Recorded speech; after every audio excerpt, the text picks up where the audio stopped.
Tudo bem? Então vamos lá para o PET 7, Confissões de Santo Agostinho.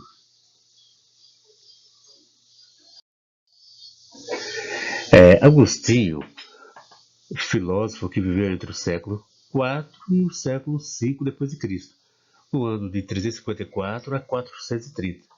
Então notemos que o autor que iremos conversar, iremos estudar, não é propriamente o filósofo medieval, mas o filósofo antigo, certo? Mais precisamente da Antiguidade Tardia.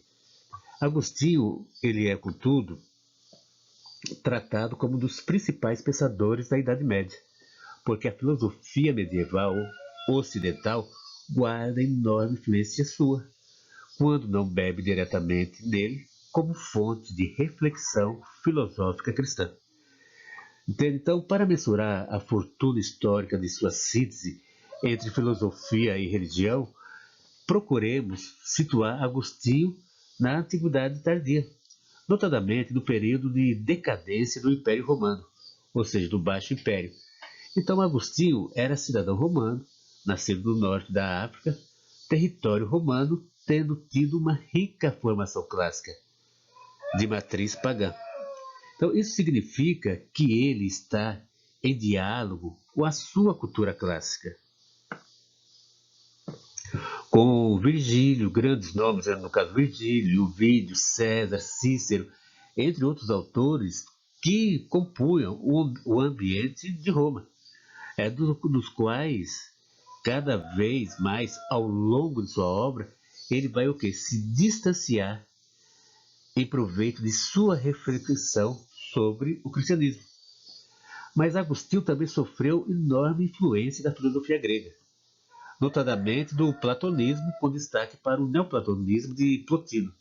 Então, nas Confissões, Agostinho declara ter havido um período em sua vida em que se tornou platônico, até que reconheceu insuficiências do platonismo que, segundo ele, o cristianismo não continha. Então, como nós podemos observar em Confissões, é importante sublinhar que se trata de uma obra inaugural, entre outras razões, porque é escrita em primeira pessoa e tem Deus como interlocutor. Trata-se de um eu, de um ego, que narra e confessa sua finitude e miséria diretamente para Deus. Então, é a partir de si mesmo e de sua situação, de um ego dilacerado por vícios e disperso na multiplicidade e na temporalidade, que o que ocorre, Agostinho investigará alguma possibilidade de acesso a Deus. Para colocar em termos platônicos, em Confissões, tudo se passa como se o homem se reconhecesse impotente para sair da caverna em direção ao mundo das ideias, que na filosofia agostiniana é a mente de Deus. Então, de forma que, na ausência de um socorro divino, de uma ponte salvadora, o ser humano estaria condenado ao desespero e à dispersão. A questão, pessoal, então, aí no caso, para colocar em outros termos, é a da incomensurabilidade entre o finito e o infinito. É a impossibilidade de acesso que parece existir entre o homem finito e Deus infinito. Então, para Agostinho, o platonismo não é capaz de resolver tal impasse. Por quê? No sentido de que não é o homem que acede ao inteligível, entende? Mas é Deus que socorre o homem da danação em que se encontra, do mundo pecaminoso, da forma pecaminosa que se encontra no mundo. Entende? Então, todo problema gravita em que, em torno, nesse caso aí, é necessário o quê? Uma mediação. Então, o problema, o pensamento de Agostinho, ele vai nessa direção. Então, com efeito, precisamente pela incomensurabilidade entre a natureza finita do homem e a infinita de Deus, é que o infinito não pode pretender elevar-se ao infinito. Dentro dos limites que temos, da condição de finito que somos, não temos a capacidade, segundo Agostinho, chegarmos à perfeição, ao inteligível, a chegarmos ao infinito, que é Deus. Então, dentro desse pensamento, a exigência, é claro, como foi colocada, de um socorro divino, que dá de que forma? Mediante a encarnação de Cristo, também nomeado tanto por Paulo quanto por Agostinho como mediador. Mas, por outro lado, vamos voltar ao ambiente romano de Agostinho e procurar apontar o significado de sua filosofia nesse período histórico tão conturbado. Primeiro, sabemos que desde 313 d.C., sob o Império de Constantino, o cristianismo havia se tornado a religião oficial do Império Romano. Embora o paganismo não tivesse se tornado ilegal, porque a religião romana pagã politeísta, com grande influência do que hoje chamamos de mitologia grega, apenas viria a tornar o paganismo ilegal em 391 d.C., durante o conturbado império de Teodósio I, né? Então, já marca aqui, vamos lá. Então, quando Agostinho sequer imaginava que se tornaria bispo de Hipona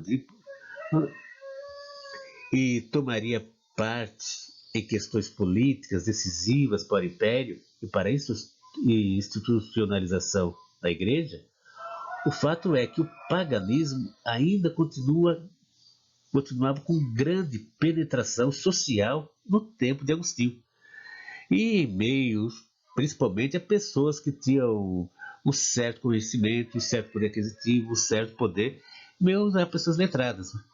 Então, o cristianismo, por outro lado, não era considerado, vou falar assim, filosoficamente relevante. Ele, por sinal, era entendido principalmente como uma religião para a plebe. É assim que era visto em Roma. Então, religião para o povo, indigna para o homem das letras. Havia esse preconceito quanto ao cristianismo. As pessoas não consideravam. Então, foi criado todo um clima, toda uma situação, de uma certa forma, querendo desmerecer o cristianismo, entende? Em favor do paganismo. Isso que ocorreu. E para essas pessoas, nessa época aí de Roma, a Bíblia, por exemplo, era considerada um texto vulgar, mal escrito. Até mesmo Agostinho, ele relata em Confissões que antes de se converter, considerava as escrituras um texto indigno de sua atenção. Porque foi uma época, inclusive, que Agostinho ele estava lendo muitas obras de Cícero e resolveu dar uma parada, sempre buscando a verdade. Então ele resolveu ler também a Bíblia. E quando leu a Bíblia, ele achou ela as palavras, a forma como ela apresentava determinados fatos, de uma maneira muito simplória, muito simples. Então, a princípio, no primeiro momento, Agostinho achou a Bíblia algo assim, com pouco conteúdo, por outro lado, vazia, de um certo ponto. Porque, em comparação com a leitura de Cícero, ele via que a leitura bíblica ele entendia ela como se faltasse alguma coisa. Entende? Então, Agostinho, por outro lado, ele não é um fideísta, não é um autor que aceita sem mais as verdades reveladas, ou que renuncia à razão, por considerar, entende, impotente em proveito exclusivo da fé. Isso, em hipótese alguma, ao contrário, Agostinho submete os artigos de fé ao mais severo exame racional. E o próprio expediente de empreender a reflexão filosófica a partir de artigos de fé é proveniente da verificação racional total de todos os artigos. Ele coloca sob análise. Uma análise procura ser rigorosa e procurar e sempre objetivando, por intermédio da razão, identificar aqueles textos, compreender daqueles textos. Então, e para ele o recurso à fé, como já dissemos, tem emergência principalmente ou precisamente após o fracasso de Agostinho, em buscar a sabedoria por intermédio de várias outras filosofias do seu tempo. Então ele começou a entender que é claro que a partir do cristianismo é que ele começaria a encontrar as verdades que ele tanto procurava e não encontrou em outras escolas, como o maniqueísmo mesmo foi uma das escolas que ele se decepcionou. Então, trata-se, vou falar assim, de uma busca de inteligência da fé. Esse que era o exercício de Agostinho, de um exercício da razão sobre os artigos da fé. Porque, segundo o bispo, porque cada versículo bíblico constitui para o autor um axioma.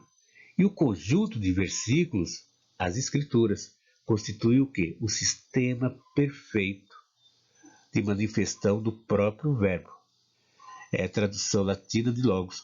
Então, desse modo, se as escrituras são manifestação do verbo divino, nelas se encontra toda racionalidade. E se o homem não enxerga tal racionalidade, é porque sua razão deve purificar-se para ser capaz de aprender a verdade. Então, até a próxima aula.